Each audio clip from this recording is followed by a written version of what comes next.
guys, and welcome back. I hope you guys are all staying positive and testing negative out there. It is Friday, which means it is time for a good mystery and a good meal with Unsolved recipes. But before I get started, again, I just wanted to give you guys a huge shout out. I cannot tell you how much I just loved having all the support, the likes, the shares, the comments, the follows. Again, it does not go unnoticed.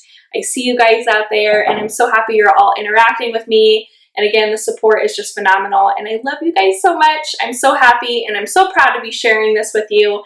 And so without further ado, let's go ahead and get into today's episode. This is episode number 2. Today we're going to be talking about the Copper Dollar Ranch murders, and I am going to be making one of my fall favorites, which is pumpkin bars, but I'm going to put a little bit of a twist on it and see if you guys can do a challenge with the cream cheese frosting. It is going to be a browned butter cream cheese frosting, and I hope you guys will love it. Today's story, guys, is about the Copper Dollar Ranch murders, and we are dubbing it that because obviously it happened on a ranch called Copper Dollar. So this is out in Newton, Iowa, and we are taking it all the way back to the 80s today. So this story happened back in 1983. It was March 3rd, I believe, was the exact date that the crimes had occurred. It involved two people, a guy by the name of Stephen Fisher, and he was 20 years old, and then there was Melissa Gregory, and she was only 17 years old. Let's get into Stephen and Melissa and talk about how these two came across each other's paths, essentially. So Melissa was 17, Stephen was 20. They had a little bit of an age gap, but again, not unheard of, especially in small towns. Stephen actually worked at the Copper Dollar Ranch, and so this is how this is kind of all related. He had a job there. He had worked there for a couple of months. Melissa was his girlfriend. He invited her over on that night so he could hang out with her. And they spent all evening together. According to the police reports, there was no disturbances, there was no loud noises, there was nothing out of the ordinary on this night. Melissa had been visiting Stephen quite often at the ranch, so again, nothing really unusual at this point until the next morning when there was a gentleman by the name, I believe, of Jeffrey Illingsworth, and he was also another ranch hand. He had worked at the farm with Stephen for quite some time. So they knew each other pretty well. This was a little after, I think, about 8 a.m. in the morning when he arrived for work as normal, and he stumbled upon one of the most terrifying scenes he has ever seen in his entire life. I couldn't imagine what it would be like to walk into something like this, but he found Stephen outside, laying face down on the ground, and he initially thought that it was an accident, that something had happened. Obviously, he thought that actually Stephen had been shot. There was so much blood everywhere at this point that Jeff, again, he was completely clueless to what had happened. He did a little bit more searching on the grounds. He knew right away that Stephen was not alive. There was no life-saving measures that he needed to take at this point, and so he went and searched a little bit further, went into the trailer just to check things out, and that is actually where he found Melissa's body inside of the trailer, and the whole entire front of her face had been just bludgeoned. It had been smashed in, and so that is when Jeff ran to the main house and they called the police from there. After Jeff called the police, word had traveled really fast. This was Newton, Iowa in 1983. I think the population was about 15,000 people at this time. So word had traveled fast. It was complete chaos in town. People were scared. They had no idea what was going on. But again, this was not unheard of to have some sort of commotion up at the Copper Dollar Ranch. The police arrived, and they had initially thought in their investigation that Stephen and Melissa had been shot. There was so much trauma. There was so much blood at the scene. It was at first really hard to kind of identify what had exactly happened until they did a little bit further research and they realized that they had both been bludgeoned to death. So Stephen was found outside, and Stephen was found kind of in between his trailer and his truck. and he was lying face down, and he had only a pair of blue jeans on. Now keep in mind, this is early March, so I'm assuming that there's probably still some sort of frost. It's probably freezing at night at this point. So I don't know if that helped preserve the body in the state that it was found in, but the whole entire back of Stephen's head was completely obliterated, just smashed to pieces. They mentioned in the police report that they found brain matter that was all the way in the very front of his truck, which was a pretty far distance from where his body was found. So Stephen had to have been hit pretty hard.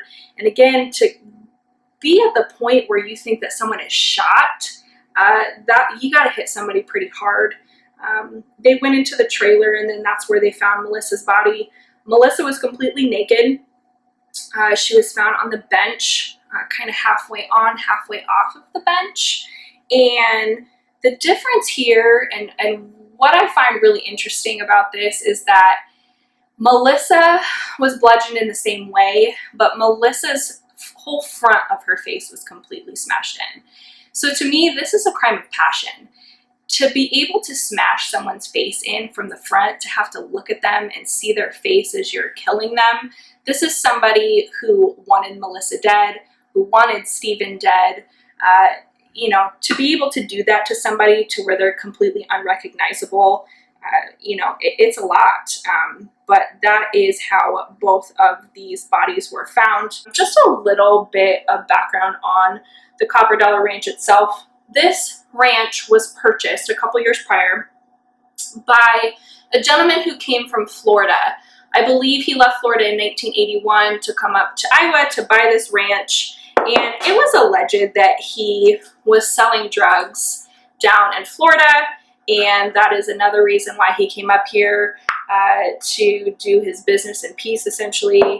And he found out that Stephen was a police informant. So there, of course, was huge rumors that that was the motive behind it, that this could possibly have been a drug deal gone wrong. You know, and Melissa was just at the wrong place at the wrong time with clearly the wrong guy. And there was also other rumors swirling around town, a different motive that came from a woman named Terry Shapino. Shapino, I think that's her name. And she actually, come to find out, is the estranged wife of Stephen. And her and Stephen have two small children together, and Terry was at the ranch that night having sex with Stephen. The motives were pretty clear, but a motive doesn't mean that you're a murderer. So Terry, being young herself with two young children, being left behind by Stephen for some young 17-year-old girl, that would drive any woman mad. I can only imagine how she probably felt, but to me, for them to be still sleeping together, even the night of the murder, again, I don't know. There could have been a conversation that could have happened between the two. They could have gotten into an argument. But then on the other end of things, there was the owner of the ranch who was an alleged drug dealer. This could have been a drug deal gone wrong. This could have led to him having a motive to do something like this, and Melissa was just in the wrong place at the wrong time. So the police did their investigation. They never had any type of concrete evidence. There was no fingerprints, there was no other DNA, no other blood that was left behind. You know, again, there was nothing that they could pin anybody for. So 31 years went by. There was no justice for the families. There was a lot of questions that were left unanswered at this point, until one day on March 3rd, 2014, which was the actual anniversary of the murders, Terry Shapino was brought up on murder charges of Stephen and Melissa. I thought it was really interesting how charges came about 31 years later. How do you come to that conclusion? How do you let so much time go by? You know, in the research that I did for this story, there wasn't really a smoking gun. There was no evidence that was leaked. There was no, you know, story that said that Terry had been charged with the double homicide. due to this fact, because they found evidence, they found information. Maybe she had told someone that she had done it. So I thought it was just really strange. And again, it was pretty dramatic that she just so happened to be charged and brought in on the anniversary. It was the exact same day, 31 years later. So they went forward with the trial, but they opted out of Newton because they realized that it would probably be biased, that they wouldn't get a fair trial for Terry. So they did move the trial to a different county. The trial itself only lasted somewhere around 3 weeks. I don't know about you guys, but my extensive knowledge of crime, a 3-week trial for a double homicide, it kind of is a telltale sign that they didn't have enough evidence, that they were maybe a little premature in charging Terry with these murders. It was moved out to Waterloo because, again, they just wanted to make sure that she had a fair trial, but she was acquitted of all of the charges, and she walked away a free woman. There wasn't much after that. Again, I feel like the case kind of fell flat. The families are still left with a lot more questions than answers. And in my personal opinion, my take on this story, it really could have been Terry. It could have been a drug deal gone wrong. There could have been other factors that maybe we just don't know so much about. But tragically their lives were lost. They were murdered senselessly and in such a violent way. Like I had kind of said in the beginning of the story, I felt like this was such a crime of passion. To be able to brutally murder someone in that way, it just speaks volumes about this story. Guys, I would really love to hear your opinion, your theories, anything that you come up with on this story. Again, it's super interesting. There is a lot of, unanswered questions that we have.